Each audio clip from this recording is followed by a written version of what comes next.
the political culture of the country and how that shapes our attitude to elections and electoral, maybe the justice dispensing systems in our elections tribunals.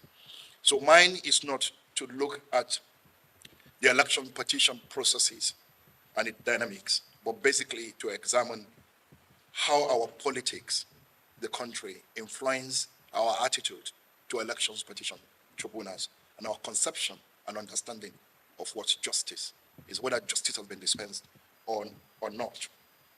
And we'll be looking at this largely within the context of our political culture as a country and the institutional framework and structures we have for this delivery. Elections has always been very important for every democracy, and Nigeria is not an exception. So in fact, to some people, this thing we refer to democracy is actually elections. So any other thing, any other normative things they are defining about democracy is secondary. What democracy means for many of them, the politicians, including the electorate, is just about the regular elections. And so elections happens to be the only face of our politics that citizens' interest is galvanized, is mobilized, and put out. So check our elections period or during the election seasons. How active citizens become, either because they're actually going out to register to vote through our continuous voter registration process or through what we call the campaigns, which is more like jamborees. And so mobilizing people to actually come out, and on election day, people coming out. That's the only period that citizens become very active. So elections has become a major definer of our democracy, good or bad. Whether the result is in their favor or not in their favor, the reactions in most cases are the same. So I'll be looking at this from from different phases. One, because elections is so important to us, our electoral process are very contentious. There are contentions virtually over everything that has to do with our elections. The parties wouldn't agree in the first place, and like Prof mentioned, you see contentions around candidates permeating through the entire period of our elections. And then sometimes, even while election petitions, in some cases in the past, where election petitions processes were going on, pre-elections cases are still running on the parallel. And there are instances where pre-elections cases have actually led to a torpedoing of a particular electoral decisions or vote in the past.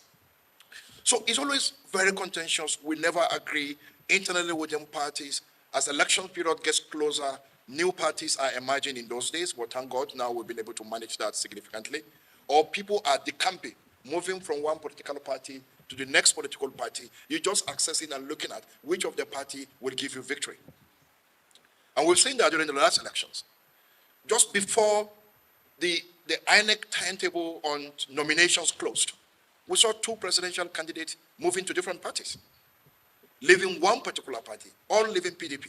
We saw Kwankwaso move to NMPP, and then we saw Peter Obi move to Labour Party.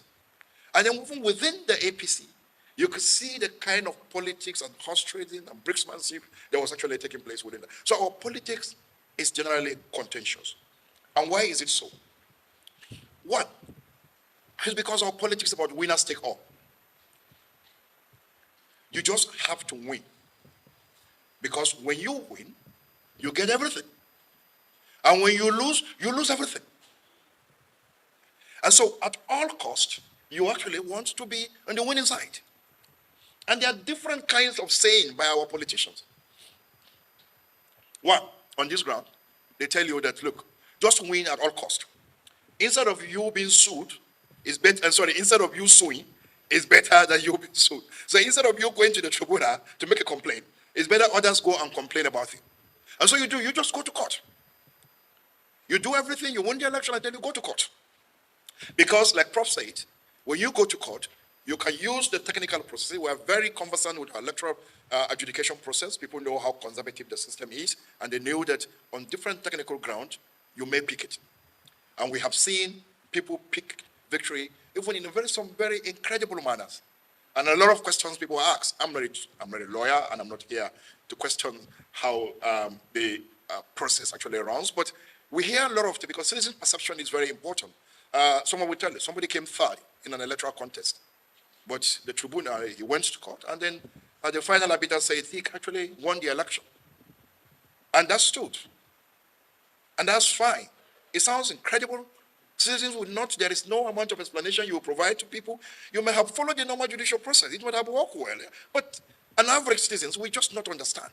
And this explanation, people say, look, this guy came third from the result. So how did he skip the second and then actually become the first? So these are the kind of questions that people will ask. And it's because you just have to win. So why do you have to win? Because when you win, you get everything. And what is that everything? What is that everything? One, it has to do with power. It has to do with the perquisite of the office. The perquisite of the office is one of the major encouraging factors in politics. Is the political context or active engagement in partisan politics is one of the easiest way for social mobility. Your class will just change. Look, I think we need to open up our elections tribunal. The elections is about citizens. An election is not just a simple judicial process.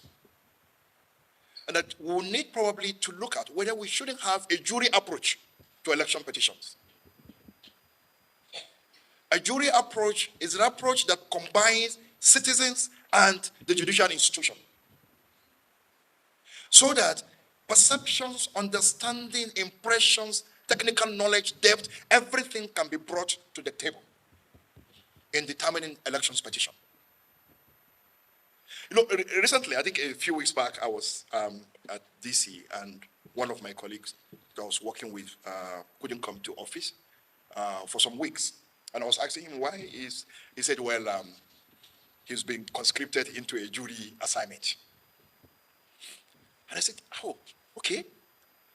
And part of my ignorance, are you a lawyer? He said, no, he is not. He didn't have to be a lawyer. How does it work? And he explained to me how they were invited and how they were vetted and just briefed. And it's mandatory, you must accept. You have to accept that. And then you do that, then they will advise you on certain things not to do, reduce your access to media and all those things, anything that probably could influence your opinion. And they just finished the assignment and he was back in the office. And for me, I found that really very exciting. I knew people would think it is very difficult. I don't think we are right to just conclude and generalize that every one of us is corrupt and can be influenced. So if every one of us can be corrupt and will be easily influenced, then why do we even have the judicial system? Because the judges are also part of us. So for me, I think we need to begin to think out of the box in dealing on issues around managing our elections and our electoral adjudication process. And this, for me, is one of the main things that I think we could do to strengthen our electoral adjudications and also increase public trust on our processes. Thank you very much.